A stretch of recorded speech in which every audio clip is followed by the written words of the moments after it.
అసలు ఇది మరి ధర్మమా లేకుంటే మతమా అనే క్లారిటీ చాలా మందికి లేకుండా పోయింది. ఎందుకంటే రాజ్యాంగం పైన ప్రమాణం చేసి ఎవరైతే బాధ్యతలు నిర్వహిస్తా అని చెప్పి మేజర్ గా మన కోర్టు జడ్జిలు కావచ్చు, లేకుంటే అధికారులు కావచ్చు, ముఖ్యంగా రాజకీయ నాయకులు కావచ్చు, వీళ్ళందరూ కూడా దీన్ని రాజ్యాంగబద్ధంగా వాళ్ళు ఏం చూస్తున్నారంటే మనకి మతంగా చూస్తున్నారు.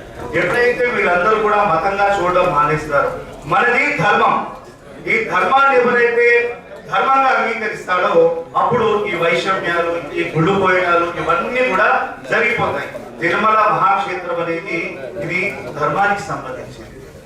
ప్రపంచానికి జ్ఞానభిక్ష పెట్టినటువంటి మన భారతదేశం ఇక్కడి నుంచి వేదాలు, వాంగ్మయాలు అనేకమైన జ్ఞానాన్ని ఇచ్చినటువంటి దేశం. అంటే ఈ విషయాలు అందరికి తెలిసిన విషయాలే.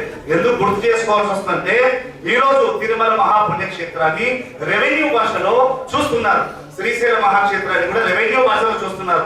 తద్వారా వీళ్ళందరూ కూడా రెవెన్యూ చట్టాలను అడ్డం పెట్టుకొని అక్కడ వాళ్ళు తిష్ట వేస్తున్నారు. ఇతర మతస్థులు, విశ్వాసం లేని వాళ్ళంతా కూడా